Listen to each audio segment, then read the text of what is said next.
All right, let's talk about Dak Prescott, someone who I think is, again, one of those guys who you can always talk about with him, right? There's plenty of supporters, plenty of detractors, I think that there's things he does very well and things he does not so well. Let's start off with the well. I do think that the game manager aspect of quarterbacks in general often gets talked about in a negative context. Oh, you're just a game manager, and it to some degree I can see why people view that, because there are a lot of players who are the game managers but can't elevate the offense above that. But there's also a lot of players who aren't very good at the game manager aspect, and I don't really view it as you're either a game manager or you're a playmaker. I kind of view it as they're two separate scales. What are you from 1 to 10 as a game manager, and then what are you from 1 to 10 as a playmaker? You could be 10 at both, you could be 10 at one and 1 at the other.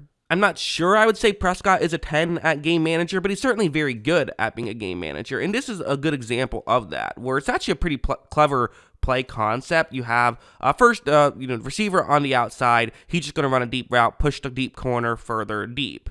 Then you have Dalton Schultz, who's going to fake as though he's just running an out route towards the sideline, but then he's going to actually go further deep towards the end zone. A lot of times you'll do the out route here. A lot of times you'll go towards the sideline. So that's why this fake is effective. Watch how when he does, fake it and makes it seem like he's going to be going towards the sideline, there's now a window for him to be able to get open. And what Prescott does, I think, very well in these types of plays is when he has a window, he doesn't miss it. Look, no hesitation, gets it there in a hurry, and it was a wide open play, and they're able to get a touchdown. Listen, great play concept, good situation for Prescott, but you know what? I want a quarterback who can still hit those things. That's not, always hit. There's no 100% play, right? And there's no, a lot of these plays aren't even 90% plays, but the fact that he can sort of turn them into 90% plays, that's what, one of the things I like about Prescott. There's also stuff like this, though, which is a bit more tough, because again, I think it's, a lot of people say, okay, but is that difficult of a play? Well, maybe not, but there are more difficult plays he's also capable of making,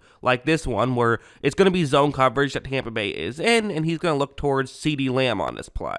Watch how when it begins, you can see how it could work, right? You can see how you throw it kind of towards the middle of the field. There's a potential window for this throw to be made, but Tampa Bay is a bit over this, and it's going to have to get there in a hurry, and he's going to have to, again, time it well and throw an accurate football. However, that's exactly what he does. He gets it over there, and they're able to get a decent chunk play on that one. So again, are these game manager type plays? Yes, they are. That is fair and reasonable to say, but at the same time, he's doing good stuff, to allow them to happen. He's being a part of the offense, which, if we're being honest, that is the majority of plays. Even guys like Patrick Mahomes and Josh Allen, the majority of their snaps do come from them just being a part of the offense. Now, this can go wrong, and that's kind of one of the negatives about, when people say game manager, is that people will bring up, well, okay, yes, it's good that you can run the offense, but what if things go wrong like this play? Watch how when it begins, it doesn't necessarily seem like it's going to be a disaster.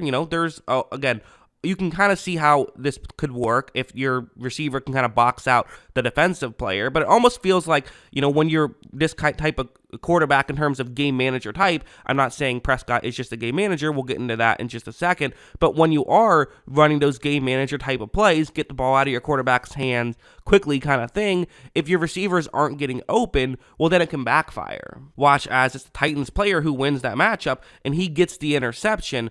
Again, it does kind of, you're kind of at the whim of what's in front of you. The ultimate example of this, I would say, is Ryan Fitzpatrick, right? Over the course of his career, he pretty much always would throw the ball like a full second early and basically just trust his receivers. And he ended up playing with some good receivers and had some good years, but also it would result in, in a game where the defense is playing well, he'll throw 3 interceptions. That's just the pro and con of that strategy. Prescott is not that type of player, but he has a little bit of those tendencies. Heading over to this play, I think one thing that kind of separates Prescott from your average game manager type, and I've talked a lot about the game manager stuff, but I think one thing that separates him from your typical game manager is what's going to be shown on this play, where, he's not just someone who, if things aren't going well, he just shuts down.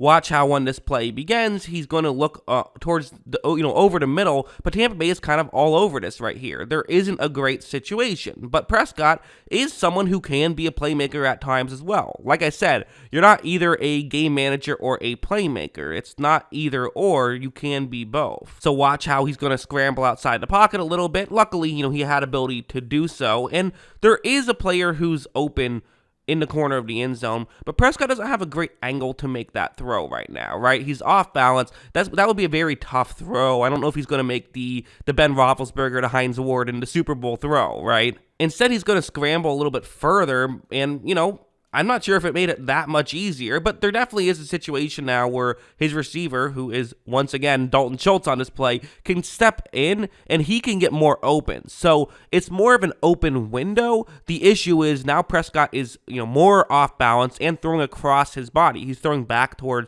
the middle of the field. However, he is capable of making that, and they get a touchdown on that play. And the reality is, your league average quarterback isn't capable of doing that kind of thing. Or I guess I should say a replacement level quarterback isn't capable of doing that kind of thing. This is the added value that Prescott brings, and I think that when Prescott is at his best, this is what you see, which is a very good game manager quarterback who also can make plays beyond that. And that's why we have seen him at times, like in that Tampa Bay playoff game that I keep going back to, look dominant, but it's more of a consistency thing with Prescott. I would like to see him do it a bit more frequently. The playmaking stuff, the game manager stuff is always pretty good. That tends to be pretty consistent, but the playmaking stuff can kind of be a little bit hit or miss, and that's where the concerns can rise. As a whole for Prescott, I do feel like a lot of times, at least me personally, I tend to lump him in that category of like the Ryan Tannehills, the Kirk Cousins, the Derek Carr, like those quarterbacks that are very good but aren't necessarily elite. While everyone loves rankings and who's better and who's worse, I tend to view it more from like a tier perspective of what kind of player are you. The reality is the difference between the 13th and 14th quarterback might not be that big, but the difference between, maybe the 11th and 10th quarterback could potentially be huge just depending on, who is there and things like that. So that's why I tend to look at it in tiers perspectives. But I would say Prescott is sort of at the top of that tier, just in the sense that I do see flashes of him being better than that kind of player, being better than just a guy who has to be in a good situation to succeed and can, be more than that. I just wish I saw it more consistently with Prescott, which is why I have those kind of concerns, but I also really like him. So it's unique, but the reality is I'm thinking about, like a Matt Stafford type run. Could Prescott go on one of those types of runs? It's certainly possible. If we're looking at who's the next player who could be that, good player, but then plays elite for a playoff run, Flacco was another example of that, who I think people underrate Flacco now, given, he was a good quarterback at a time. But anyway, for Prescott, who I would still say is, better than Flacco in the regular season, probably closer to Matt Stafford in that sense. Could he go on a Matt Stafford type playoff run? It's possible. He's, if we're looking at who could be the next guy to do it, he certainly would be a good candidate. I'll phrase it that way. So at least those are my thoughts. What are yours? Let me know in the comments below. Always love hearing from you. And of course, as always, thanks for watching.